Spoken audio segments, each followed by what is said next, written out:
الحمد لله والصلاة والسلام على رسول الله وعلى آله وأصحابه ومن والاه وما بعد. أيها الإخوة الكرام،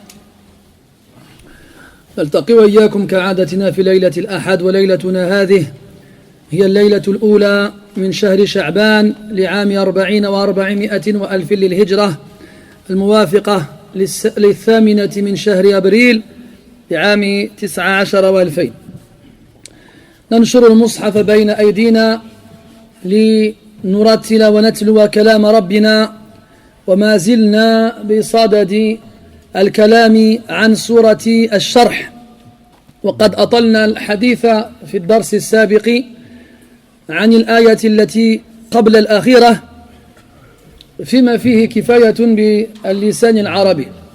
بقي لنا أن نترجم ما قلناه سابقا إلى غير الناطقين بالعربية، ثم بإذن الله تعالى نشرع في تفسير الآية الأخيرة، ولعل الله عز وجل ييسر ويوفق حتى ننتقل إلى السورة التي بعدها. Mes très chers frères, nous nous réunissons comme chaque samedi soir afin de lire et d'étudier ensemble la parole d'Allah subhanahu wa ta'ala. On ouvre le Coran afin de lire la parole d'Allah azza wa jal, et nous sommes toujours dans l'exégèse du chapitre coranique intitulé l'ouverture, la fente, al-sharh. La semaine dernière, nous avons longuement parlé sur l'avant-dernier verset, lorsqu'Allah tabaraka wa ta'ala dit فَإِذَا فَرَغْتَ فَانْصَبْ. On a parlé en arabe. Donc on a parlé légèrement, vaguement à la fin en français, et même pas en plus en rapport avec le verset lui-même. Donc aujourd'hui, on va commencer en français. On va reprendre là où on s'est arrêté la semaine dernière, la traduction directement. Et puis après, si Allah Ta'ala le permet, on verra le verset suivant qui est le dernier de la surah, et peut-être même qu'on commencera l'autre surah. Mais il ne faut pas se voiler la face. Chaque fois qu'on dit Inch'Allah, Inch'Allah à la fin. C'est ça, vous savez le problème. En arabe, on appelle ça le balagha. Le balagha, c'est la faculté de faire parvenir à ton interlocuteur ce que tu veux lui dire, en trouvant les mots qui correspondent à ce à quoi tu penses. Et le mieux, c'est de faire ça avec un nombre de mots limité. Ça, c'est possible en arabe, mais ça ne l'est pas en français. C'est comme dans le hadith. Ce hadith-là, on l'entend souvent. Malheureusement, il est mal compris très souvent. C'est le prophète quand il dit sallallahu alayhi wa sallam inna ma'innata fiqhi ar-rajuli ou inna min ma'innati fiqhi ar-rajuli qisara khutbatihi wa tula salatihi. Quand il dit dans le hadith sallallahu, parmi les signes du fiqh de la personne, le fiqh à la base, ça veut dire la compréhension, comprendre. ومنه قوله تعالى قالوا يا شعيب ما نفقه كثيرا مما تقول. On ne comprend pas la plupart de ce que tu nous dis. Ou encore l'autre verset où Allah Ta'ala dit لهم قلوب لا يفقهون بها. Donc le fiqh à la base ça veut dire comprendre. Ça c'est لغة. Après اصطلاحا chez les فقهاء معرفة الأحكام الشرعية التكليفية بأدلة التفصيلية. C'est comme ça qu'ils traduisent, qu'ils définissent le fiqh dans le fiqh. Le fiqh ça veut dire, je ne traduis pas la définition. Voilà, le fiqh, ça veut dire comprendre. Le prophète il dit, parmi les signes, parmi les preuves et les signes de la compréhension de l'homme, quoi? Que son discours soit court, le vendredi, et que sa prière soit longue.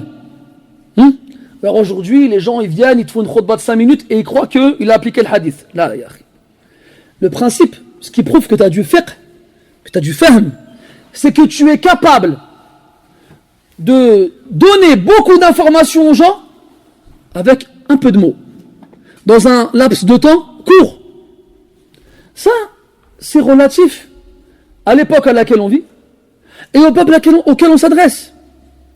À l'époque du prophète, après l'époque, j'en ai un qui me revient en tête, Abdul Malik ibn Marwan. Abdul Malik ibn Marwan, le premier calife de Banu Umayya, il a fait le khutbah. Il a fait le khutbah vendredi, il est resté longtemps dans la khutbah. Et dans la khutbah, dans l'assise, dans l'assemblée, il y avait un badou, il y avait un bédouin.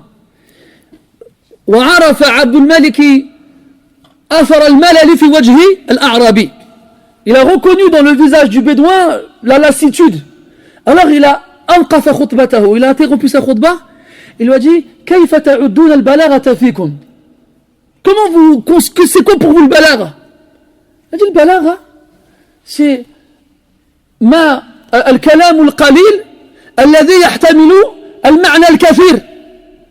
C'est le peu de mots qui contiennent beaucoup de sens. Après il lui a dit وكيف تعدون العي فيكم. Il lui a dit ما نحن فيه منذ ساعة. Il lui a dit ah ben dans ce cas-là pourquoi, c'est quoi pour vous l'incapacité d'être balir, éloquent? Il lui a répondu c'est ce dans quoi nous sommes depuis 1 heure. C'est ce que tu nous fais depuis 1 heure. Donc avant il y avait des gens masha'Allah, tu leur parlais avec des mots simples, bref, court, ils comprenaient. Ya ikhwani اليوم c'est fini ça. اليوم العكس, tu leur fais des longs discours et ils comprennent rien. طبعا on ne fait pas un hukm عام, mais malheureusement très peu comprennent. En plus de ça, les gens avant, à l'époque du prophète, ils étaient toujours avec lui, du matin au soir, à la mosquée, à l'extérieur, dans les marchés, chez lui, partout. Il y a même des versets qui ont été révélés pour dire aux gens, calmez-vous, laissez le prophète un peu tranquille. يا أيها الذين آمنوا لا تدخلوا بيوت النبي إلا أن يؤذن لكم إلى طعام غير ناظرين إناه ولكن إذا دعيتم فادخلوا فإذا طعمتم فانتشروا ولا مستأنسين لحديث. Après Allah dit إن ذلكم كان يؤذي النبي فيستحيي منكم والله لا يستحيي من الحق. Les Sahaba radiyallahu anhum, ils aimaient tellement le prophète, ils aimaient tellement rester avec eux qu'ils ne le lâchaient pas. Et le Nabi des fois ça le gênait, ça le gênait. Mais il n'osait pas leur dire. Alors des fois, ils les invitaient à manger à la maison, et puis ils restaient, ils partaient plus. Et le prophète, lui, toute la journée, il est dehors à s'occuper des gens, et le soir, c'est pour ses épouses et pour sa personne. Il n'osait pas leur dire. Al-Bukhari rapporte d'après Anas, qu'une nuit, le prophète, il s'est marié avec une femme, il a appelé les gens pour la walima, pour le repas de noces. Ils ont mangé, ils sont restés. Comment on fait nous? Hein? Wajib al-qahwa, wajib al-atay, wajib al-qahwa al-awtani. Bref. Il y a toujours 3-4 services de qahwa atay. Et il attendait qu'ils partent d'eux-mêmes. Mais les gens, ils étaient bien. Alors il a fait quoi? Écoutez bien. Il est sorti, il les a laissés dans la maison, il est parti. Il est parti faire un tour avec Anas. Il s'est dit quoi? Ils vont comprendre en voyant partir que c'est le bhalkum. Allez-y. Il est revenu, ils n'ont pas bougé. Alors il est ressorti une deuxième fois. Il est sorti une deuxième fois, c'est la nuit de noces, c'est le repas de noces. Et vous savez que la sunna dans le mariage, c'est que la nuit de noces, le repas de noces, c'est la femme, la nouvelle mariée qui sert les invités. Ça, personne ne le ferait aujourd'hui, ça. Hein. Donc la femme du prophète, elle est là en train de servir à manger. Quand il sort, il part, il les laisse. Et après, il revient la deuxième fois, et là, ils ont commencé à comprendre, ils ont commencé à partir, et le verset a été révélé. Celui que je viens de vous réciter. Ô vous qui avez cru, ne rentrez pas dans les demeures du prophète, sauf si on vous invite. Et n'attendez pas forcément qu'il y ait un plat. Par contre, s'il y a un plat, alors mangez. Quand vous avez fini, partez. Et n'attendez pas une discussion autre. Car cela gêne le prophète, et il a honte. Il a de la pudeur envers vous. Mais Allah, il n'a pas de pudeur face à la vérité. Shahid ya ahbabi, c'est que des fois, pour faire comprendre. Donc, je disais, les Sahaba, ils étaient toujours avec le prophète, sallallahu alayhi wa sallam, toujours. Même Hatta, il y a un hadith, il a porté par Ibn Mas'ud, il demande au prophète pourquoi tu ne fais pas des mawa'id plus souvent. Plus souvent. Il a dit j'ai peur que vous vous lassiez. Je préfère vous les donner de temps en temps, comme ça vous les savourez. Un autre hadith, les femmes elles ont dit au prophète Ghalabana ar-rijalu alayka ya Rasulallah. Ils sont toujours avec toi. Les hommes ils ont pris le dessus sur nous par rapport à toi. Parce qu'ils sont toujours avec toi. Halla ja'alta lana yawman tukallimuna fi. Ils ont demandé au prophète un jour, comme ça il leur fait, c'était jeudi après-midi. Et les gens aujourd'hui, billah alaykoum, regardez, la mosquée elle est pleine, Al-Maghreb. Qui c'est qui reste? Ça, c'est ceux qui viennent. Ceux qui restent, c'est même pas le 20, je sais pas moi, je veux dire pourquoi le quart de ceux qui sont venus. Mais là encore, je suis gentil. Ne parlons pas de ceux qui ne viennent pas à la mosquée en dehors du vendredi. Quand est-ce que tu vas leur parler à ces gens-là, billah alayk? Tu vas parler quand? Quand les gens viennent te voir et te disent ouais, faut que tu parles aux gens, moi, il y en a plein qui viennent voir, ouais, il faut leur parler, il y en a qui font mal la prière, il y en a qui font mal les ablutions, il y en a qui parlent de ci, il y en a qui parlent de ça. Ben oui, il faut tout leur parler, tout leur dire, un vendredi dans une khutbah de 10 minutes, en arabe et en français en plus. Après la reine, il ne reste plus qu'on leur parle en berbère. Oh, moi, je l'en fais une fois. Je parlais qu'en fosha, je parlais pas en français. Ils m'ont dit, Akhi, le fosha, ils comprennent pas les gens, parlent en darija. Vas-y, un peu de fosha, un peu de darija. Après, ils m'ont dit, ouais, Akhi, darija, même les gens, ils comprennent pas le darija, les gens, ils comprennent pas l'arabe, parlent en français. Ouais, je sais plus quoi encore. Et puis quoi encore? Ouais, l'anglais, l'espagnol, je sais pas quoi. Et avec tout ça, il faut que ta khutbah soit courte. Et après, t'as l'autre, il vient dire, ouais, Akhi, la sunna, le hadith. Non, t'as pas compris la sunna, toi. La sunna, c'est d'apprendre aux gens le vendredi. Ah, mais tu viens, tu sors une khutbah de 5 minutes, c'est facile, ça. Qui ne peut pas faire une khutbah de 5 minutes? C'est très facile. Moi, chez moi, le vendredi matin, quand je prépare la khutbah, hein, je t'écris ça en 10 minutes, hein, je t'ai fait une khutbah, moi. Je te l'écris en 10 minutes, hop, j'arrive, je te la lis, je m'en fiche de vous, je m'en fiche de vos besoins, je m'en fiche de ce qui vous est important, je lis mon papier et je rentre chez moi. Voilà. Mais c'est pas ça le but. C'est pas ça. Mais bref, c'est pas la première fois qu'un hadith il est mal utilisé. Hein. Tout ça pour vous dire que des fois, hein, moi j'ai l'intention de lire 3-4 versets, voire même plus, à la fin j'en lis qu'un. Donc parce que déjà j'ai la difficulté de devoir m'exprimer dans la langue française, qui est une langue, à défaut d'être pauvre, elle est, comment on pourrait la décrire, elle est capricieuse. Et en plus de ça, il faut essayer de transmettre les mêmes sens en arabe. Quand tu dis Al-Hayyu Al-Qayyum, Al-Qayyum, que le mot Qayyum, comment je le traduise? Celui qui subsiste par lui-même et par qui tout subsiste. Ça, c'est du français. Quand tu es dans le 93, tu as des gens devant toi qui ne comprennent pas le mot subsiste. Il faut leur expliquer subsiste. Hein? Voilà. Ça veut dire quoi subsister? Ça veut dire exister sans avoir besoin de quelque chose pour exister. C'est ça subsister. Tu te rends compte de la difficulté du travail? Après, ils viennent, ils disent, ouais, il fait des khutbahs longues. Après, en même temps, les mêmes qui se plaignent de la khutbah, elle est longue, ils connaissent rien à leur din. C'est les mêmes. Hein. Ils viennent, ils font la prière à la mosquée, ils partent. Qu'est-ce qu'il a fait? Comment il a prié? Ouais, c'est ces mêmes-là qui viennent te voir quand leur femme leur fait des problèmes et que les divorces, après ils viennent te voir en pleurant. Ouais, j'ai divorcé ma femme, qu'est-ce que je dois faire? Ben, shah! Yallah, na'az bouhdouk d'aba. Oui, c'est les mêmes. Ben voilà, maintenant tu veux savoir c'est quoi les ahkam du talaq. Hein, quand on fait des khotab sur ahkam du talaq, oh, c'est trop long. Mais quand t'es en galère avec ta madame parce que tu l'as divorcé mais tu voulais pas, non mais j'étais en colère, ouais, ben, et alors? Ben voilà, débrouille-toi maintenant, vas-y. Bref, bon, ça y est, je suis chaud. Bismillah. Revenons. Voilà, au dars. Parce qu'ils يعرفوني m'énerve. Eux ils veulent que l'imam يكون حجرة. بغاو الإمام يكون حجرة. جامد لا يتحرك ولا يشعر بشيء. هكذاك بغاو يكون الإمام. يكون في خدمتهم ساكت لا يتكلم ولا يشتكي ولا يلوم ولا يعاتب. كأنه جماد يوضع على المنبر عليه زر تضغط عليه فينطق بكلام غير مفهوم ثم ينزل من المنبر ويصلي والناس راضون. هذاك الإمام هو بصح. هو الإمام تاع الصح. وش qu'ils veulent? Ils veulent un automate. Ils veulent pas cyborg, un androïde. Ils veulent un robot. Un objet que tu poses sur le minbar avec un interrupteur derrière, tu l'allumes, il te fait une khutbah comme ça déjà faite. Après il descend, il fait la prière, emballer, c'est peser, un quart d'heure le tout. Ah, c'est lui le bon imam. Masha'Allah.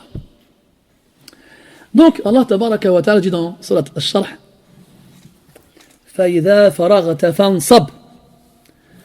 Fa'ida. On avait vu dans les versets précédents, فَإِنَّ مَعَ الْعُسْرِ يُسْرًا. Vous savez, ces conjonctions de coordination dans le Coran ont plusieurs sens possibles qu'on déterminera en fonction du contexte.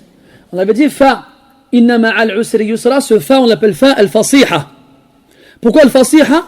Parce qu'en une seule lettre, on a compris toute une phrase. Et ce fa, il fait le lien entre les versets qui précédaient et les versets qui viennent après. Là, on a encore un fa. Fa, idha faragta fansab. Et le fa ici, c'est un harf atf, une conjonction de coordination. Donc, هي في معناها الأصلي وهو التعقيب. Donc, elle a son sens de base qui est l'enchaînement. Donc, si tu sais que avec la difficulté, il y a une facilité, avec cette même difficulté, il y a encore une autre facilité. Alors, ne te préoccupe pas de ce qui peut se passer dans ta vie, comme problème, comme difficulté, car sache que viendra avec cette difficulté-là de facilité. Donc ne va pas te préoccuper, parce que les gens aujourd'hui, quand tu leur dis pourquoi tu ne fais pas la mosquée, pourquoi tu ne fais pas la prière, pourquoi tu ne fais pas le Coran, pourquoi tu ne fais pas le Hajj, pourquoi tu ne fais pas l'Umrah, j'ai des problèmes.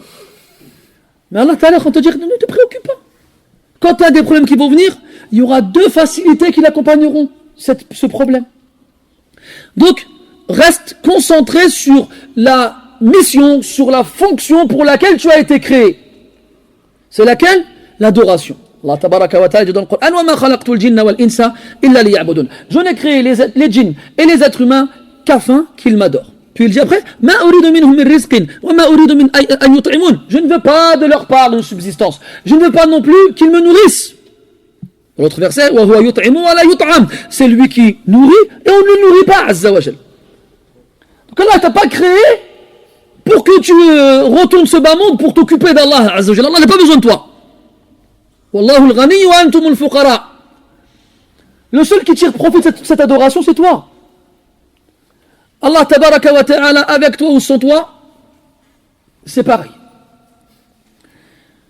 Donc, il nous dit Allah ta'ala, donc il dit au prophète, فَإِذَا فَرَغْتَ. Faragha, ça veut dire finir, conclure, achever. Mais il ne dit pas quoi. Faragta mada. Quand tu as fini tel... Il n'a pas dit quoi. Qu'est-ce qu'on finit? À quoi ça fait référence ici? Les ulama, ils ont plusieurs avis à ce sujet-là, qu'on peut résumer sur 3 paroles. Lorsque tu finis une action mondaine, alors enchaîne avec une action religieuse. Premier avis. Deuxième avis, lorsque tu finis avec une action religieuse, une adoration, alors enchaîne avec une action mondaine. Troisième avis, lorsque tu finis avec une action religieuse, une adoration, enchaîne avec une autre action religieuse, une adoration. Donc, là on a plusieurs éléments qu'on peut résumer sur 2 parties. Les actions mondaines et les adorations. Donc oui, Allah nous a créés pour l'adorer, mais en même temps il nous a dit وَلَا تَنْسَ نَصِيبَكَ مِنَ الدُّنْيَا. Tu as une part qui t'est réservée ici-bas, ne l'oublie pas. Comme Allah il nous dit que ses serviteurs pieux l'invoquent en disant Rabbana atina fid dunya hasana wa fil akhirati hasana. Donc donne-nous ici-bas hasana, du bien. Donc s'il n'y avait rien à tirer de ce bas monde, ce verset n'aurait pas d'intérêt. Ceux à qui le reproche est fait sont ceux qui ne demandent que ce bas monde et pas l'au-delà. Comme dans le verset juste avant, celui qu'on vient de citer. فَمِنَ النَّاسِ مَنْ يَقُولُ رَبَّنَا آتِنَا فِي الدُّنْيا وَمَا لَهُ فِي الْآخِرَةِ مِنْ خَلَقٍ. Parmi les gens, il y en a qui disent Ya Allah, donne-nous ici-bas, alors qu'ils n'auront aucune part dans l'au-delà. Eux, ils demandent que de dunya. Haoula, non. Le reproche leur est fait. Mais celui qui demande dunya et l'akhirah, il n'y a pas de reproche qui lui sera fait. Comme quand Allah il nous dit وَلَا تَنْسَ نَصِيبَكَ مِنَ الدُّنْيَا. N'oublie pas la part qui t'est réservée ici-bas. Il a dit juste avant وَابْتَغِ فِي مَا أَتَاكَ اللَّهُ الدَّارَ الْآخِرَةَ. Et recherche à travers ce qu'Allah t'a donné la demeure dernière. C'est ça la priorité. Le dunya, ça vient après. Surtout quand on sait qu'Allah tabaraka wa ta'ala, parmi ses noms les plus beaux et les plus sublimes, Ar-Razzaq. Ar-Razzaq. Juste après le deuxième verset qu'on a cité tout à l'heure dans Zariyat, Allah ta'ala dit Inna Allah huwa ar-razzaqu dhul quwwati al-matin. Allah tabaraka wa ta'ala est le pourvoyeur par excellence. Ar-razzaq min razaqa yarzuqu bima'na a'ta. Ça veut dire donner. Razaqa ça veut dire donner. Warzuquhum farzuquhum minhu wa qulu lahum qawlan ma'rufa. Donnez-leur. Razaqa ça veut dire donner. Donc Allah tabaraka wa ta'ala est celui qui donne par excellence. Il donne beaucoup et il donne à beaucoup. Hein? Comme dans le hadith, Yadahu mal'a sakha ara'aytum ma yunfiqu mundhu khalaqa as-samawati wal ard. Les mains d'Allah tabaraka wa ta'ala sont pleines et elles sont généreuses. Avez-vous vu tout ce qu'Allah ta'ala il a donné depuis qu'il a créé les cieux et la terre? Et dans le Maïda, bal yadahu mabsutatani yunfiqu kayfa yasha'. Ses mains sont pleinement ouvertes, il donne comme il veut. Et dans l'Isra, Allah ta'ala il dit قل لو أنتم تملكون خزائن رحمة ربي إذا لأمسكتم خشية الإنفاق. Si vous possédiez les trésors de la miséricorde de mon Seigneur, vous l'auriez gardé pour vous de peur de le dépenser. وكان الإنسان قتورا أي بخيلا. Et l'être humain certes il est avare. Il garde pour lui. Il ne veut pas donner. Tout ce qu'on a, c'est Allah nous l'a donné. وَمَا بِكُم مِّن نِعْمَةٍ فَمِنَ اللَّهِ. Tout ce que vous avez comme bienfait, c'est Allah, ça vous provient d'Allah. وَآتُوهُم مِّن مَّالِ اللَّهِ الَّذِي آتَاكُم. Donnez-leur de l'argent qu'Allah vous a donné. أَنْفِقُوا مِمَّا رَزَقْنَاكُم. Dépensez de ce qu'on vous a donné. Donc Allah, il te dit dans le Coran qu'il est Ar-Razzaq. C'est celui qui donne. Puis il t'informe aussi, à travers la sunna du prophète sallallahu alayhi wa sallam, que déjà dans le ventre de ta mère, après quelques dizaines de jours, un ange t'a envoyé pour écrire sur ton front la part de risque que tu vas obtenir ici-bas. Voilà. Puis, on te fait savoir que personne ne sortira de ce bas monde sans avoir eu tout ce qu'Allah il lui a écrit. Personne ne sortira avec plus ou avec moins. Quand Allah il nous parle de ce bas monde, il nous dit quoi? Famshu fi manakibiha wa kulu min rizqi. Quand il nous parle du paradis, wasari'u ila maghfiratin min rabbikum. Quand il nous parle de la concurrence qu'il doit y avoir entre nous dans les bonnes actions, fastabiqul khayrat, sabiqu ila maghfiratin min rabbikum, wa fi dhalika falyatanafasi almutanafisun. Et quand il parle de lui, subhanahu wa ta'ala, dit quoi? Fafirru ila Allah. Donc plus l'objectif il est noble, plus on nous demande d'aller vite vers cet objectif-là. Et moins il est noble, plus on doit prendre son temps. Quand c'est dunya, allez-y en marchant. Quand c'est le paradis, faites la course. Quand c'est les bonnes actions, concurrencez-vous. Quand c'est vers Allah, fuyez vers lui. Fafirru ila Allah. Alors, on est obligé de faire le lien entre le tawakkul et le nom d'Allah Ta'ala Ar-Razzaq. Le tawakkul, on traduit en français, placer sa confiance. Tawakkul, c'est être convaincu qu'Allah Azza wa Jal gère toutes nos affaires et qu'Allah Azza wa Jal sait mieux pour nous ce qui est bien pour nous, c'est mieux que nous ce qui est le meilleur pour nous, et aussi c'est d'être satisfait de ce qu'Allah Ta'ala il a voulu pour toi. Quand tu dis tawakkaltu ala Allah, parmi les du'a du prophète en sortant de chez lui le matin, Bismillah, tawakkaltu ala Allah. Tu sors de chez toi sans savoir ce qui va se passer, mais tu passes la confiance en Allah Azza wa Jal. Et le tawakkul est très fortement lié au nom d'Allah Ar-Razzaq. Et on se rend compte que même si on est conscient de ces sens-là, malheureusement, très peu d'entre nous les appliquent vraiment. Nous, aujourd'hui, on est devenus matérialistes. Cette société matérialiste, elle nous a eus. C'est la vérité, elle nous a eus. On est toujours dans l'acquisition des biens. Toujours, on en veut plus. Jusqu'à ce que cette surenchère, elle nous fasse oublier le plus important. Ce pourquoi on a été créé. Et surtout ce vers quoi on se rend. Allah dit Alhaakumut takathuru hatta zurtumul maqabir.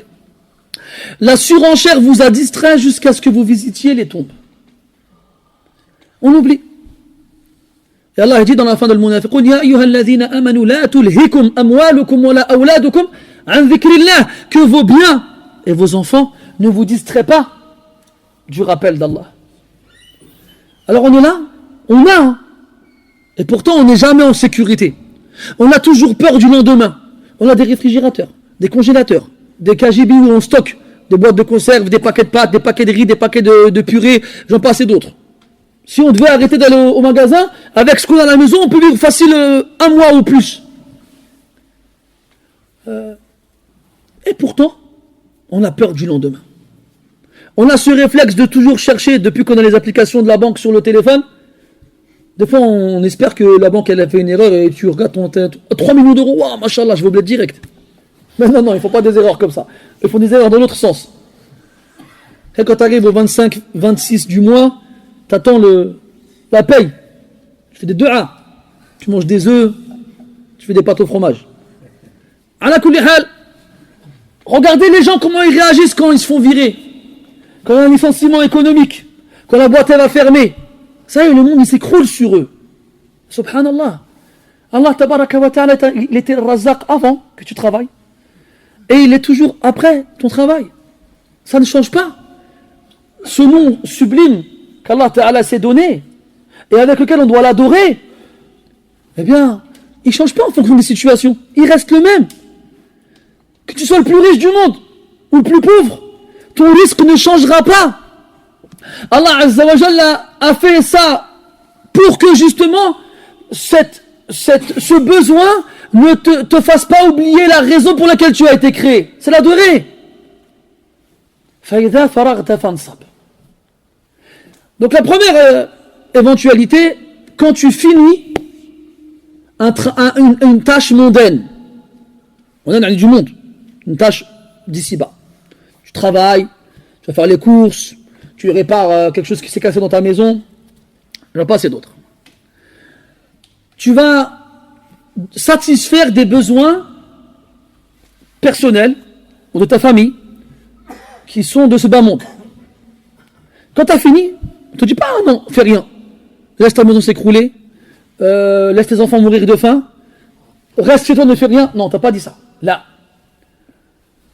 Moussa alayhi salam, dans le Qasas, surat al-Qasas, après qu'il ait fui de Madina, après qu'il ait tué sans le vouloir un copte, il s'est retrouvé à Madian.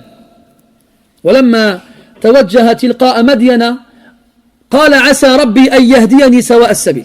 Il arrive à Madian, imaginez-vous. Ça c'est les dorar du Coran, c'est les perles du Coran. Il arrive à Madian, il n'a rien. Il a rien. Il a fui la ville du jour au lendemain sans savoir qu'en sortant le matin, il n'allait pas revenir. Il n'allait pas rester là-bas le soir. Il arrive à Madian, il ne connaît rien ni personne. Il n'a pas un sou en poche. Il ne sait pas il va manger quoi. Il n'a rien. Il va à l'ombre d'un arbre.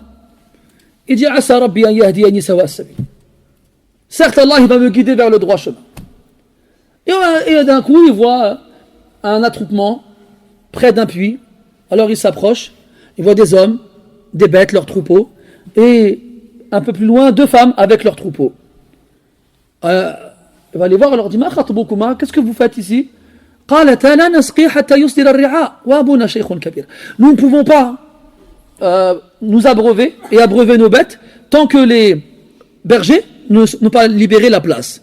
Et notre père est un homme vieux et faible. Donc elles ont expliqué que leur père était vieux et faible pour justifier leur présence, parce que ce n'est pas les femmes qui s'occupent de ces choses-là. Donc si c'est elles qui sont là, c'est parce qu'il y a une raison. Leur père, il est trop vieux pour s'occuper de ça. Et en plus, il est faible, il ne peut pas s'occuper des bêtes. Parce que les hommes, quand ils ont fini de boire et d'abreuver leurs bêtes, qu'est-ce qu'ils ont fait? Ils ont pris un gros rocher et ils ont obstrué avec l'accès au puits. Elle, bien sûr, elle ne pouvait pas porter ce rocher-là. Et Moussa, alayhi salam, comme vous le savez, c'était un homme, machallah, très très fort. Tout seul, hop, il a enlevé la pierre et il a abreuvé les bêtes de ces 2 femmes. Plus tard, donc elles partent, elles retournent chez leur père. Une d'entre elles revient avec pudeur. فجاءته إحداهما تمشي على استحياء قالت إن أبي يدعوك ليجزيك أجر ما سقيت لنا. Elle lui dit, mon père te demande de venir afin qu'il te récompense pour le service que tu nous as rendu. Moussa, il y va, il trouve un homme pieux, vertueux, il lui raconte son histoire, et à la fin, il lui propose de le marier à une de ses filles, en échange de travailler pour lui en tant que berger, sur une période de 8 ans. Alors le matin, il n'a rien, sort de chez lui, sans vêtements, en dehors de ceux qu'il portait, sans provision, sans argent, sans maison, sans famille, sans connaissance, sans rien. Le soir, il est marié, il a une maison, il a un travail. C'est mieux que la LPE, le Pôle emploi et tout ce que tu veux. Ouh là là. C'est ça le tawakkul, c'est ça. C'est ça le tawakkul, quand tu sais que Allah la yudayi'uk. Comme dans l'histoire avec Ibrahim et Hajar. Et le petit Ismaïl. Allah il dit quoi? Prends Hajar et Ismaïl, ramène-les dans le désert de Mecca et laisse-les. Voilà. Tu t'aurais fait, oh mais Rabbi quand même, on aurait négocié nous. Ibrahim ne négocie pas. D'accord, sam'an wa ta'a. Il dit à Hajar, prépare tes affaires, on part. Et là, انظروا إلى المرأة المطيعة الصالحة. Regardez la femme obéissante et pieuse. Elle n'a pas dit on va où? Elle dit d'accord. Toi t'aurais dit on va où? Ah non, moi je vais pas, hein. Ça va pas ou quoi? Et moi je reste ici. Oublie pas de laisser la carte bleue aussi quand tu partiras. Après tu veux partir où tu veux, quand tu veux, c'est pas grave. Al-Muhim, ils partent. Ils arrivent à Mecca. Mecca, il n'y a rien. Hein. Il n'y a pas de Kaaba, il n'y a pas de ville, il n'y a personne. Sahara. Comme il a dit dans Surat Ibrahim, Rabbana inni askantu min dhurriyyati biwadin ghayri dhi zar'in. J'ai fait habiter ma descendance dans une vallée où rien ne pousse. Ah Allah, imagine-toi. Aujourd'hui, il y a des gratte-ciel, il y a des avenues, il y a des fast-food. Hein? Avant, il n'y avait rien. Alors, il se pose comme ça, il donne à Hajar quelques dates, un peu d'eau, et puis il part. Hajar, elle le voit partir, elle dit, Ya Ibrahim, où tu vas là? Il ne se retourne pas. Ya Ibrahim, il est même tatrukuna, tu nous laisses à qui ici? Il ne se retourne pas. Ya Ibrahim, Allahu amarak? Est-ce que c'est Allah qui t'a ordonné? Et là il s'arrête. Il se retourne, il lui dit oui. Naam. Alors elle lui dit, Idhan lan yudayya'ana. Réussir. Dans ces cas-là, vas-y pars, il ne nous abandonnera pas. Le hadith sahih al-Bukhari. Wallah, ajib. Des histoires, subhanallah. Nous on est là, GPS, mutuelle, salaire, CDI, APL, et on a peur. On a peur, on est toujours en train de... Vous savez, on en parlait avec un frère, on sans le vouloir, Sarkozy nous a eu. Hein, la aqida de travailler plus pour gagner plus, on y a tous adhéré. Hein? Alors on est là, comme il y a même un nouveau mot qui s'est installé dans le parler de tous les jours, on charbonne. Ah, il charbonne, le frère, masha'Allah. Masha'Allah. Ou là, Inch'Allah, ou là, astaghfirullah, un autre truc. Il charbonne dans l'ibada, mon frère. C'est ça qui va te ramener au paradis. Mais c'est ton but, c'est toujours d'avoir plus d'argent. Tu n'auras jamais plus que ce qu'Allah t'a écrit. Vous savez, au Maroc, on a une très très très très mauvaise expression. Tu sais, les gens, quand tu leur parles de l'ibada, quand tu leur parles d'aller à la mosquée, tu sais quoi, ils se dédouanent en disant ah, ça suffit, hein. Je suis al-qalbi, je suis al-rabbi. Un peu pour mon cœur, un peu pour mon Seigneur. Mais arrêtez de mentir. C'est un peu pour mon Seigneur et beaucoup pour mon cœur. Parce que, mes frères, franchement, si on donnait 50% de notre temps à Allah Azza wa Jal, on ferait 10 fois plus que ce qu'on fait tous les jours. On fait rien.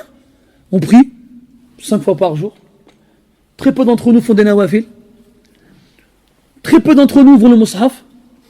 Très peu d'entre nous passent du temps dans sa ibada, dans la journée. Combien de temps donne à la prière, billah alaykum? Allez, on va aller loin. On va dire 20 minutes pour chaque prière. 20 minutes. Ça fait donc le tiers d'une heure. Sur 5 prières, ça fait 1 heure. 5 fois 20, c'est ça? Non, ça fait 100, ça fait 1h30. Combien? 1h40. Allez, 2 heures, yallah. On va dire 2 heures. Ah, machallah, les ablutions, on les fait lentement. On frotte bien, on regarde bien, on fait attention. La prière, Allahu Akbar, machallah, le khushu', le khudu', le monde, il n'existe plus. La prière, elle dure longtemps. Bon, et voilà, on va dire, yallah, 2 heures, 24 heures. Donc tu travailles 8 heures, il reste 16 heures.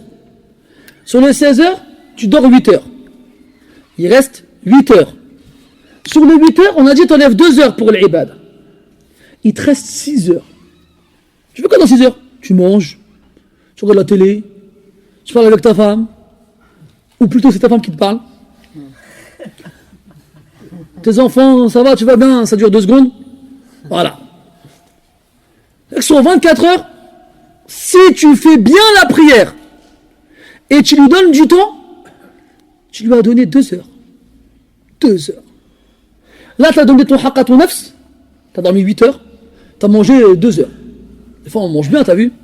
Salade, plat principal, fromage, fruits, yaourt. Quand on part dans les restaurants, on reste longtemps aussi. Le temps que tu commandes, le temps qu'ils te servent. Ça dure 2 heures aussi à manger. Hein? Mais par contre, 2 heures dans l'ibada, c'est thaqil, c'est lourd, c'est long. Alors que c'est pour ça qu'Allah t'a créé. T'as pas créé pour dormir, t'as pas créé pour manger, t'as pas créé pour te marier, t'as pas créé pour travailler, et t'as créé pour l'adorer. Donc d'accord, travaille ici-bas, oui, et une maison, marie-toi, et des enfants, ne sois pas dépendant des autres, sois à l'abri du besoin, oui, on est d'accord avec ça, pas de problème. Mais à quelle proportion? Et regardez justement, après ces 8 heures de travail, 8 heures dans lesquelles il faut compter 1 heure de trajet aller, 1 heure de trajet retour, à cause des bouchons et tout ça. Tu arrives chez toi le soir, tu es fatigué, tu dis oh, je suis fatigué, tu te poses dans ton canapé comme ça, un petit café, tu regardes la télé. Ah, après, j'ai pas fait Dhuhr, al-Asr et le Maghrib aussi. Oh, ça attendra. Et quand tu les fais, Kattayri yanqur, comme l'oiseau qui picore du pain dur, des graines. Quel climat cette prière à laquelle? Quelle valeur elle a cette prière? C'est ça qu'Allah Ta'ala demande. Allah est en train de te dire qu'il a donné au prophète des bienfaits extraordinaires. Il lui a fendu la poitrine. Il l'a allégé de ce fardeau qui était ses péchés. Il a élevé sa mention jusqu'à ce que son nom soit sur toutes les bouches, sur toutes les langues. Puis il lui dit alors, celui qui t'a donné tout ça, eh ben, il est en train de te dire que même dans la difficulté, t'inquiète pas, il y aura 2 facilités avec elle. T'inquiète pas. Sois optimiste. N'aie pas peur. Tout va bien se passer. Donc quand tu sais tout ça, pourquoi alors tu passes ton temps dans le dunya? Tu passes ton temps à courir après ce bas monde, à toujours vouloir plus, à toujours vouloir avoir plus. فَإِذَا فَرَغْتَ فَانْصَبْ. Quand tu as fini donc ton affaire mondaine, alors comme tu as donné du temps à ton nafs, à ta personne, à ta famille, donne du temps à ton Seigneur subhanahu wa ta'ala. Vous savez, les savants ils disent la seule chose dans laquelle le croyant doit être avare, c'est quoi? Son temps. C'est la seule chose dans laquelle il doit être avare, son temps. Kun bakhilan bi waqtik. Il disait que Ayyub al-Sikhtiyani rahimahullah ta'ala,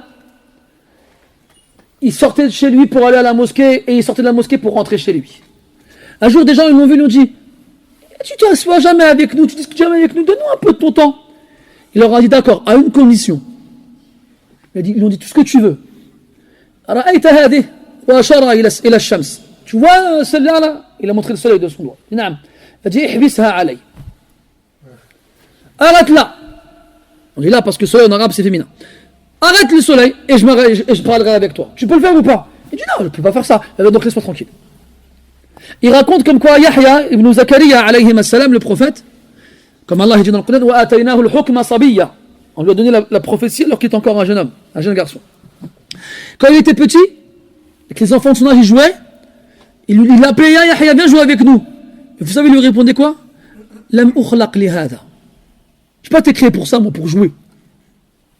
Hein, comme il dit Al-Albiri,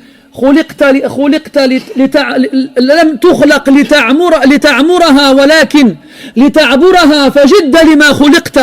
Tu n'as pas été créé pour peupler ce bas monde, mais juste pour le traverser. Alors sois sérieux dans ce pourquoi tu as été créé.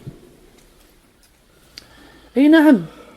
Alors, quand toi tu rentres du travail, tu as passé des heures à penser à toi, à penser à ton nafs, à penser à la prochaine voiture que tu vas acheter, aux prochaines chaussures que tu vas acheter, aux prochaines vacances où tu vas te rendre. Eh bien, quand tu rentres chez toi, pense à l'au-delà. Pense à ton Seigneur et n'oublie pas pourquoi il t'a créé.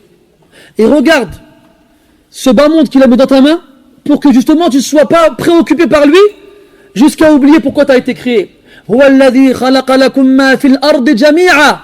C'est lui qui a créé pour vous tout ce qu'il y a sur terre. Il a asservi pour vous tout ce qu'il y a dans les cieux et sur terre. Pour vous. Pour pas que tu te dises comment je vais faire demain, je vais manger quoi? Comment je vais survivre demain? Aujourd'hui on a tout, et on a encore plus peureux que les gens avant nous, qui n'avaient rien. Sortez le matin, je ne savais pas aller manger quoi aujourd'hui. Mais Arfouch, je ne savais pas, ils n'avaient pas de réfrigérateur, ils n'avaient pas de congélateur, ils n'avaient pas de boîte de conserve avec des dates de péremption qui sont loin. Ils n'avaient pas tout ça. Ils sortaient le matin et puis ils allaient voir ce qu'ils pouvaient faire. Comme une femme a dit à son mari en l'accompagnant à la porte, alors qu'il sortait, Ya Abdallah, ittaqillaha fina, wa la tut'imna illa min al-halal, fa inna nasbiru ala al-ju' wa la nasbiru ala al-nar. Elle lui dit, Ya Abdallah, crains Allah en nous, et ne nous nourris qu'avec du licite. Parce qu'on peut patienter face à la faim, mais on ne peut pas patienter en enfer. Il partait le matin, comme dans le hadith, kama yarzuqu at-tayr, comme les oiseaux. Il sort de son nid le matin, bitana, ou khimasan, pardon, le ventre vide, et il revient le soir, le ventre plein. Donc Allah Ta'ala, il va nourrir un oisillon, fraîchement sorti de son œuf, sans plume, sans capacité de voler, les yeux fermés. Il va le rassasier et pas toi. Alors que c'est toi qui l'as créé pour que tu l'adores. La bi'sa ma dhananta bi rabbika azza wa jal. Si c'est ce que tu crois, alors quelle mauvaise opinion tu as de ton Seigneur subhanahu wa ta'ala. Et là le problème. On rentre chez nous et on khammam. On se pose des questions. Comment je vais faire? Je vais partir en vacances cet été. Comment je vais faire pour gagner plus d'argent? Comment je vais faire pour vivre mieux que ce dans quoi je vis actuellement? C'est ça ce qui nous traverse l'esprit. Tu as une télé, tu as des sneders ou des canapés, une belle table, un beau salon, tes enfants ils manquent de rien. Et pourtant tu es en train de te dire, ah ma télé elle se fait vieille. C'est qu'une HD. Les gens c'est du 4K maintenant. Limite tu hachim. Tu vois, les gens ils viennent chez moi, ils voient j'ai une télé HD. Hein? Pareil pour tout le reste. On se lasse de tout. Et quand on finit nos affaires mondaines, on ne consacre pas de temps à l'adoration. Alors qu'Allah est en train de te dire, t'inquiète pas, même si t'arrive une difficulté, eh bien il y aura deux facilités avec. Pourquoi tu te préoccupes? L'esprit. Donc, premièrement, فَإِذَا فَرَغْتَ فَانْصَبْ. Alors, quand tu finis ton affaire mondaine, fansab. Qu'est-ce que ça veut dire fansab? Il y a deux sens possibles. Et les deux sens, ils sont proches l'un de l'autre. Fansab min an-nasab. Wa huwa at-ta'ab. At-ta'ab.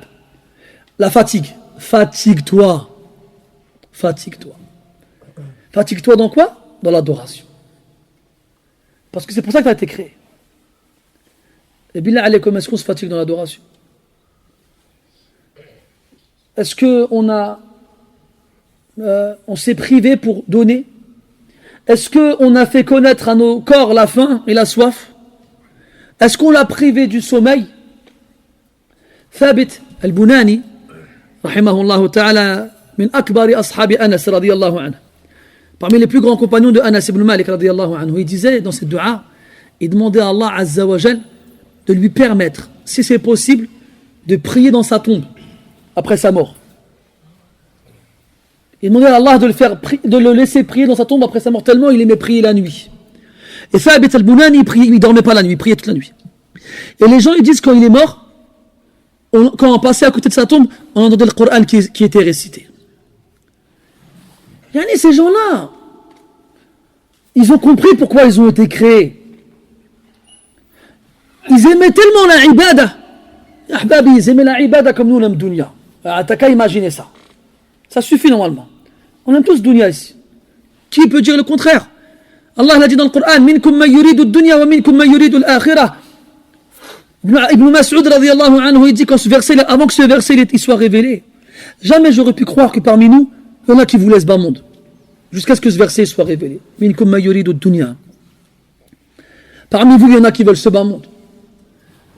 Ahbabi, ils aimaient l'adoration, comme nous on aime se divertir. Tu vas à la plage, tu t'allonges sur ton transat, tu mets de la crème solaire, lunettes de soleil, tu fais un selfie, tu envoies à tes copains. Il pleut chez vous ou pas? Hein? Et t'es là, tu sirotes un cocktail à l'ombre d'un parasol. Après tu reviens de ton bronzage. T'es là, tu dis quoi? Oh, je vais pas faire des nawafil ici. Après tu t'en demandes des ahkam. Hein? Tu deviens faqih. Tu dis ouais mais le maqam la yunasib al-ibada ouais, c'est ça. Ouais, c'est ça.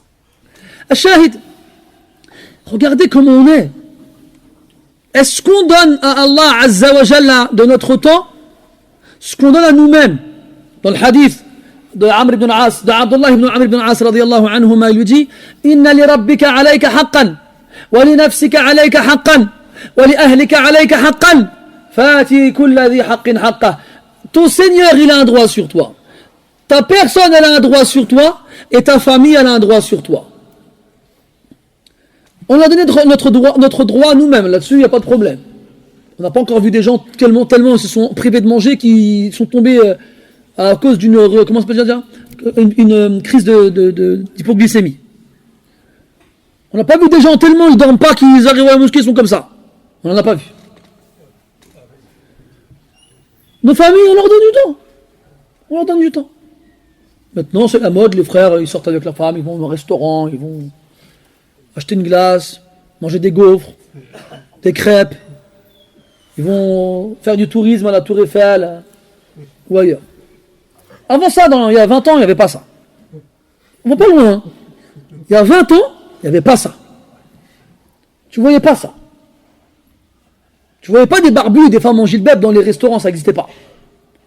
Tu les voyais pas se balader dans les sites touristiques. Tu voyais pas ça. Aujourd'hui, normal. Le frère, il a une grosse barbe comme ça, une coupe au gel, un survêt Lacoste, les dernières Air Max. Il lui manque plus que le trait là. Sa femme, elle a un gilbab, mais un gilbab fashion aussi. Puis ils sont là et puis ils mangent, tout va bien. Ils prennent des photos de leur plat, ils le mettent en statut sur WhatsApp. Elle dit souhaitez-nous bon appétit. Hein? Regardez comment on a évolué en 20 ans. C'est rien en 20 ans, c'est rien. Imaginez-vous, qu'est-ce qu'on va devenir ou qu'est-ce que vont devenir les autres générations dans 20 ans. Il va venir à la mosquée avec un casque, il écoutera de la musique de cette époque-là. De la trans-techno rap, hip-hop, groove, je sais pas quoi là. Normal. Et personne ne lui dira rien. Et si tu lui diras, c'est quoi ton délire? Il va dire un truc comme ça. Elle est là, la moussiba, elle est là.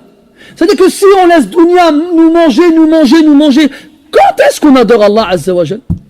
Il y a un homme qui est venu se convertir à l'islam et prêter allégeance au prophète sallallahu alayhi wa sallam. Le prophète lui a dit prête allégeance tout en participant au combat si combat il y a, à la guerre, et tout en donnant l'aumône une fois par an, sur tes biens. Le prophète a dit, Ya Rasulallah, moi je ne suis pas un combattant, je ne suis pas un guerrier, je ne peux pas servir à grand chose, ça ne sert à rien que j'y aille. Et en plus de ça, j'ai des bêtes, mais si jamais je donne l'aumône tous les ans, il ne me restera plus rien pour moi et ma famille. Après, je lui ai dit quoi? Il a dit, pas de combat, pas d'aumône. Avec quoi tu veux rentrer au paradis? Bimana tadkhulu al-jannah. Avec quoi tu veux rentrer au paradis? Si tu veux pas un combat sur toi-même, un sacrifice de ta personne, si tu veux pas un sacrifice de ce que tu possèdes, avec quoi tu veux rentrer au paradis? Avec quoi? Mais ça, machallah, peut-être qu'il parlait aux gens, il était convaincant. Il a dit, je te prête allégeance sur ce que tu veux. Moi, je veux rentrer au paradis. Mais là, elle est comme nous. Avec quoi on rentre au paradis? Avec quoi? La prière qu'on fait, Allahu Alam, on est où pendant qu'on l'a fait? Allahu Alam, on est là, on pense à nos femmes, à nos enfants, au travail, à la voiture, au sport, à ce qu'on va manger, à ce qu'on a mangé, aux vacances. On pense à tout et à n'importe quoi. Prière qui vaut rien. Pas de nawafil, pas de prière la nuit, pas de jeûne le jour, pas de lecture du Coran, pas d'apprentissage de sa religion, pas de bon comportement envers les voisins, pas de bon exemple pour les gens. Dites-moi, ya ikhwani, bimadha nadkhulu al-jannah. Avec quoi on va rentrer au paradis? Avec quoi? Idhan, fansab, fatigue-toi. Ana as'alu nafsi. والسؤال موجه إليكم كذلك هل مر عليكم يوم أتعبتم فيه أنفسكم في العبادة؟ Moi je me pose la question à moi-même et en même temps je vous la pose à vous sans vous demander de réponse, répondez-vous à vous-même. Est-ce qu'il y a déjà un jour qui est passé dans lequel tu t'es fatigué dans l'adoration comme tu te fatigues pour ce bas monde? لقد خلقنا الإنسان في كبد. On a créé l'être humain dans la difficulté, dans la fatigue. Il se fatigue tout le temps. Comme il dit Ibn Mas'ud radiyallahu anhu, la rahata lil mu'mini duna liqa'illah. Il n'y a pas de repos pour le croyant avant de rencontrer Allah subhanahu wa ta'ala. Mais pour se reposer, mes frères, il faut se fatiguer. On s'est fatigué, nous? Dans quoi on s'est fatigué? Le deuxième sens possible, donc on a dit fansab, fatigue-toi, et fansab, yani, mets devant toi, parce que nasaba ça veut dire mettre en haut, mettre devant soi. Faïda faragta fansab, yani, après que tu aies fini ton travail mondain, quotidien, alors mets devant toi ton objectif premier pour lequel tu as été créé. N'oublie pas que tu n'as pas été créé pour ce bas monde. C'est lui qui a été créé pour toi. N'oublie pas que tu as été créé pour l'au-delà. Ali radiyallahu anhu il disait كونوا من أبناء الآخرة ولا تكونوا من أبناء الدنيا فاليوم عمل ولا حساب وغدا حساب ولا عمل. Soyez les enfants de l'au-delà, ne soyez pas les enfants de ce bas monde. Aujourd'hui, des actes et pas de jugement. Et demain, des jugements et plus d'actes. Fini. Tu ne pourras pas dire Ya Rabbi rji'oun la'alli a'malu salihan fima tarakt. Ya Allah, fais-moi revenir que je puisse faire des actions vertueuses dans ce que j'ai laissé derrière moi. Tu ne pourras pas. Deuxième sens du verset, فَإِذَا فَرَغْتَ فَانْصَبْ. C'est-à-dire quand tu finis une ibada, enchaîne avec une autre ibada. Subhanallah. Tu as fini une ibada, et bien enchaîne avec une autre. Et alhamdulillah, on sait que les ibadat ala aqsamin wa anwa' de plusieurs sortes. Il y a ibada qalbiya, tu peux adorer Allah avec ton cœur. Ibada lafdhiya, avec ta langue. Ibada jasadiya, avec ton corps. Ibada maliya, avec ton argent. Il y a plein de façons d'adorer Allah subhanahu wa ta'ala. Tu arrives à la mosquée, tu pries avant de t'asseoir. Quand le mu'adhin fait l'adhan, tu répètes ce qu'il dit. Après l'adhan, tu refais la ka'atayn. Et t'ajtahid fi du'a parce que tu sais que ce moment-là, il est spécial pour les invocations. Après, tu pries avec l'imam. Après la prière, tu refais la ka'atayn. Après, tu sors de la mosquée, tu fais le dhikr. Et quand tu rentres chez toi, Ne serait-ce que regarde le ciel, regarde les nuages, dis Subhana, man khalaqa hada, ou man hada khalquhu. T'arrives chez toi, tu as un bon comportement avec ta femme et tes enfants. Tu dis dua avant de manger, après avoir mangé, avant de rentrer aux toilettes, après être sorti des toilettes, avant de dormir, et tu es toujours dans l'ibad. Toujours. Sans avoir besoin de... Ne crois pas qu'on est en train de te dire il faut que tu passes ta journée le front par terre. Mais, quand tu passes d'une adoration, tu finis une adoration, passe à une autre. Ne fais pas que dans ta journée, les prières ou les adorations soient loin les unes des autres. Regarde Allah Azza wa Jal quand il parle des prières. Elles sont toutes les unes après les autres. Aqimi as-salata liduluki ash-shamsi ila ghasaqi al-layl wa Qur'an al-fajr. فسبحان الله حين تمسون وحين تصبحون وله الحمد في السماوات والأرض وعشيا وحين تظهرون. Fais la prière après le passage du soleil au zénith jusqu'à la nuit noire. Ça englobe dhuhr jusqu'à l'isha. Wa Qur'an al-fajr, et la prière du matin. Et dans notre verset, Subhanallah, au moment où vous rentrez dans le soir et au moment où vous rentrez dans le matin. Wa lahu al-hamdu, et à lui la louange, fi as-samawati wal-ard, dans les cieux et la terre, wa ashiyan, dans la soirée, wa hina tudhhirun, et au moment du zénith. Toute la journée. Quand Allah Ta'ala s'adresse aux mushrikines qui ont de l'orgueil dans l'adoration, Allah dit فَإِنِ اسْتَكْبَرُوا فَالَّذِينَ عِنْدَ رَبِّكَ لَا يَسْتَكْبِرُونَ فَالَّذِينَ عِنْدَ رَبِّكَ يُسَبِّحُونَ لَهُ بِاللَّيْلِ وَالنَّهَارِ وَهُمْ لَا يَسْأَمُونَ.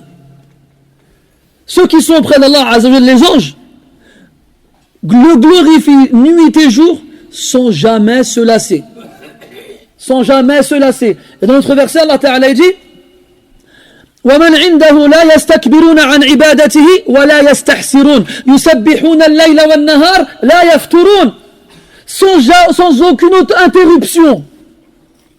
Vous allez me dire, mais c'est des anges, c'est normal. Bah attends.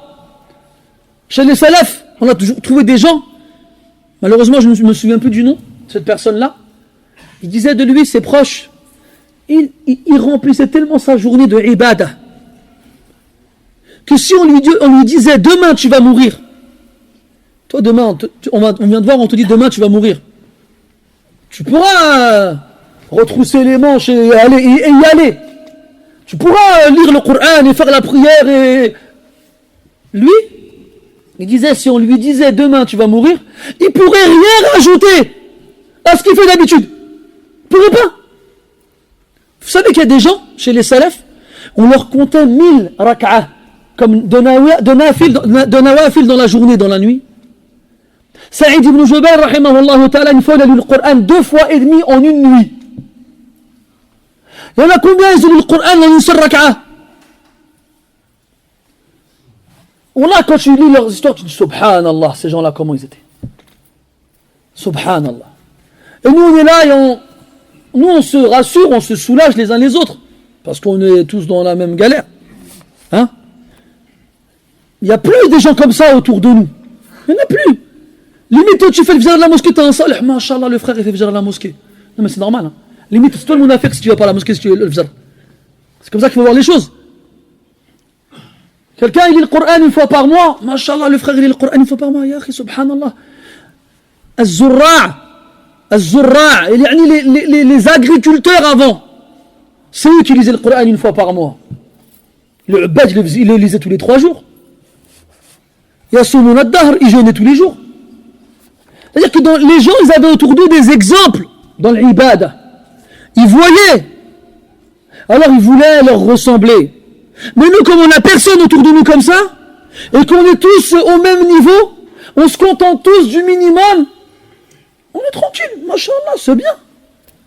À la fin du ramadan, les gens se disent, alors, t'as fait tarawih tous les soirs à la mosquée? Tu te rends compte les questions qui se posent? Tu te rends compte les questions qui se posent? On est arrivé à un stade où les gens à l'Eid, ils se demandent s'ils ont pu faire toutes les nuits tarawih. Et encore, et ça c'est ceux qui viennent toutes les nuits, mais qui font rak'atayn, hein, parce qu'après rak'atayn, ils rentrent chez eux. Ah non, ils sont trop fatigués.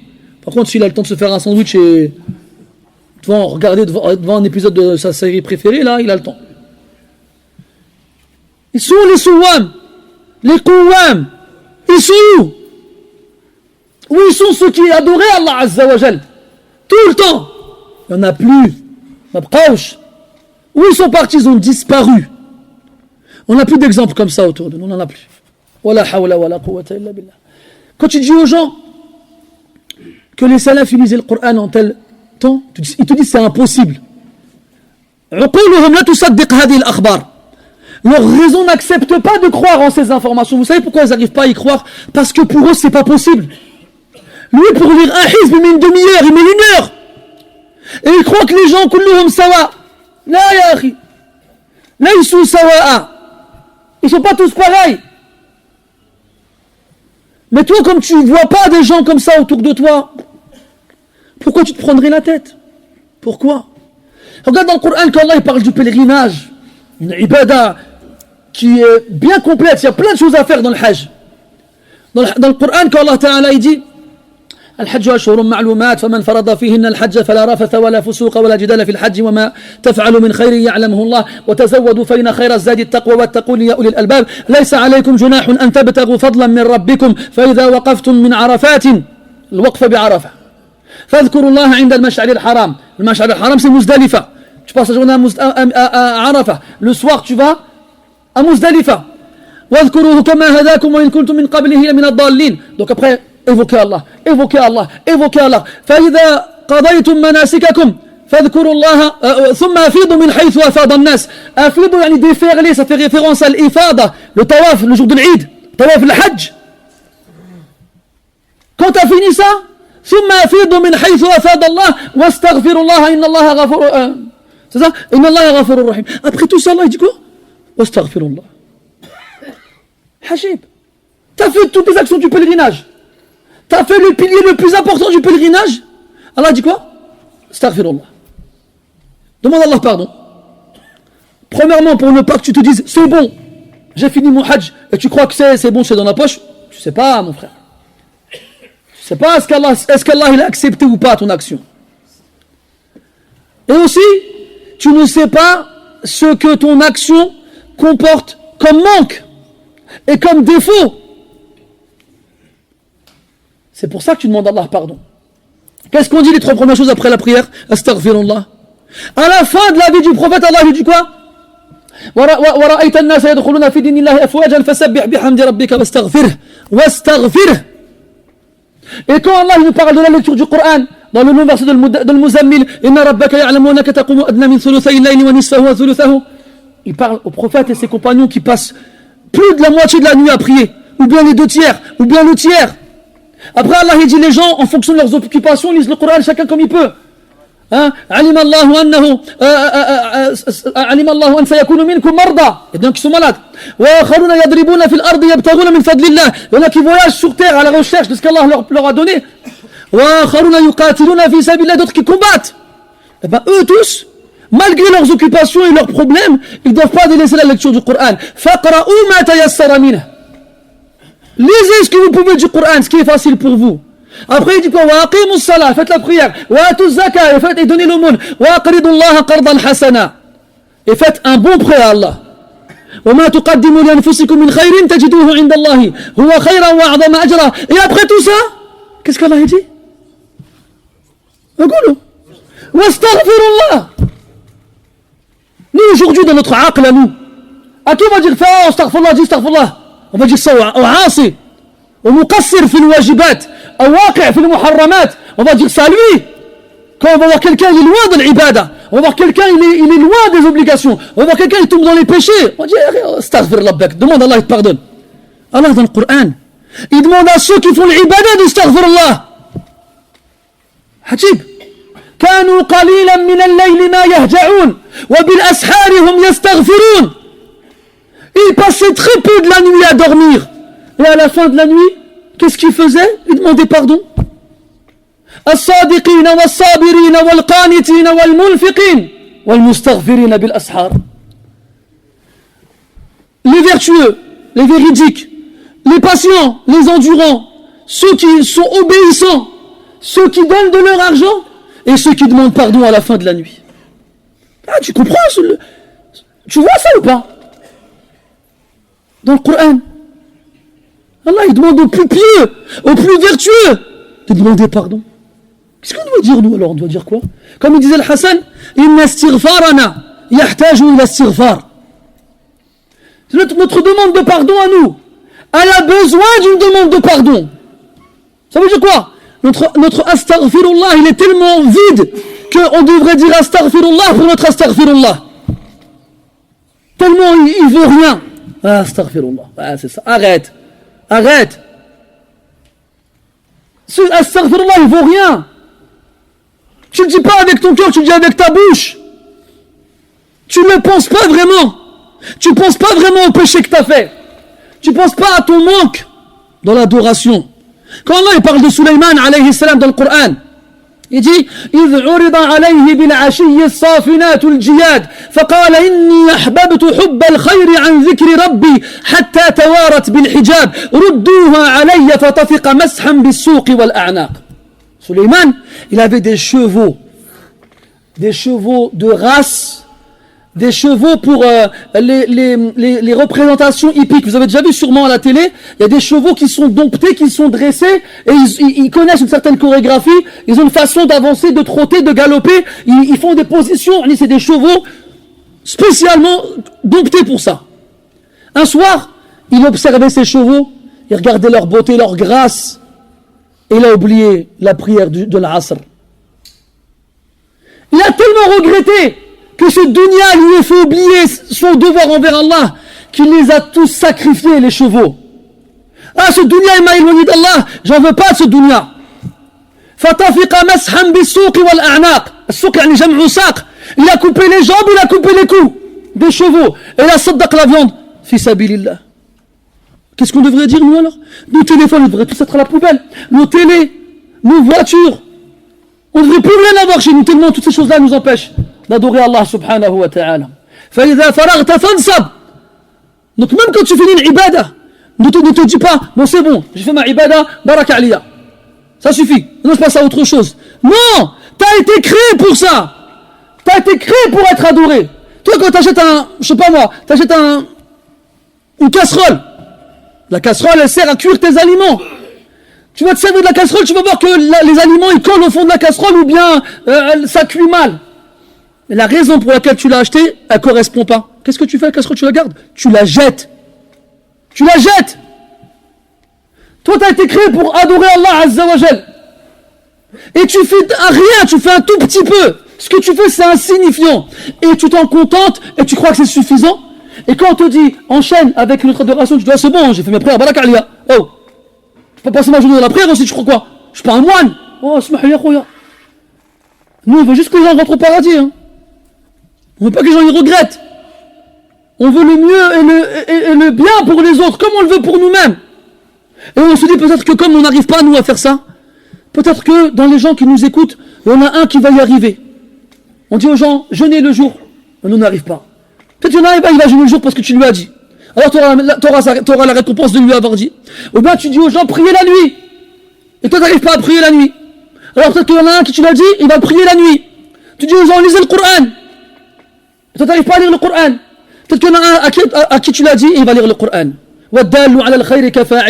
Au moins, si tu ne peux pas le faire, dis aux gens de le faire. Abu Darda radiyallahu anhu disait, اطلبوا العلم. Apprenez la science. فإن لم تستطيعوا فأحبوا أهله. Si vous ne pouvez pas apprendre la science, alors aimez ceux qui l'apportent, cette science-là. فإن لم تستطيعوا فلا تبغضوهم. Si vous ne pouvez pas les aimer, alors au moins ne les détestez pas. Au moins. Parce que eux, au moins, ils ont réussi à faire ce que vous n'arrivez pas. فَإِذَا فَرَغْتَ فَانْصَبْ. Fansab, fatigue-toi. Et la dernière, je sais que oh là là. Je vais vous regarder. Ouais, il est sympa, c'est bien. Mais et la dernière, finis la ibada et va dans le dunya. Pour pas que tu oublies aussi que le dunya, elle est là aussi. Tu ne peux pas vivre au crochet des autres, être dépendant des autres. La takun alatan ala ghayrik. Faut pas que tu sois dépendant des autres. Non, il faut que tu sois digne, il faut que tu sois fier. Le musulman, il doit être fier. Le musulman ne tend pas sa main. Le musulman ne montre pas son visage. Le musulman ne jette pas sa dignité à la poubelle pour demander aux autres. Des fois, on voit des jeunes, ils sont en bonne santé, ils sont forts, ils ont 20, 30 ans, ils viennent, ils demandent la mendicité. Va travailler, sahbi mal, comme ça. Pourquoi tu vas pas travailler? Moi, une fois, là, à un feu rouge, quelqu'un, il mendiait. Il m'a regardé, il est venu me voir, j'ai ouvert la fenêtre, je lui ai dit, écoute, j'ai pas de quoi te donner, mais je peux te faire une sadaqa avec une nasiha, tu l'acceptes ou pas? Il m'a dit, bismillah. Je lui ai dit, quel âge t'as? J'ai 24 ans. Je lui ai dit, est-ce que t'es malade? Il me dit, non, alhamdoulilah. Je dis, pourquoi tu restes là, tu vas pas au marché, travailler? Il me dit, je parle pas le français. Je dis, il y a plein d'Indiens, de Sri Lankais, de ce que tu veux, ils travaillent là-bas, ils parlent pas le français. Hein. Ils travaillent là-bas. Je fais, nous, quand on était petits, on travaillait au marché pour s'acheter des baskets. Toi, t'es un papa, t'as une femme et des enfants, tu veux pas travailler au marché, tu préfères rester avec ta petite fille de 2 mois, et bon, on dit toute la journée, va travailler. Il me dit, trouve-moi un travail, j'y vais. Je fais, je te trouve pas un travail, trouve-le tout seul. Pourquoi? Il faut tout vous faire, en fait. Il n'y a pas un moment dans ta tête, tu te dis quoi? Je vais apprendre quelques mots en français, je vais aller dans les marchés, je vais demander aux gens s'ils ont besoin d'un coup de main, je vais donner quelques dizaines d'euros dans la journée, je suis là tous les jours. Alhamdoulilah. Non. Mais c'est seulement ces gens-là, ils étaient occupés tellement dans l'ibada qu'ils n'ont pas le temps de dunya. On dirait, bon, au moins il faut quelque chose. Là, la dunya ou la din. ذلك هو الخسران المبين. Ni ils ont de l'ibada, ni ils ont du dunya. Ils ont tout perdu, والعياذ بالله. نسأل الله السلامة والعافية. فإذا فرغت فانصب. Fatigue-toi. واذكر أنه لا راحة للمؤمن دون لقاء الله.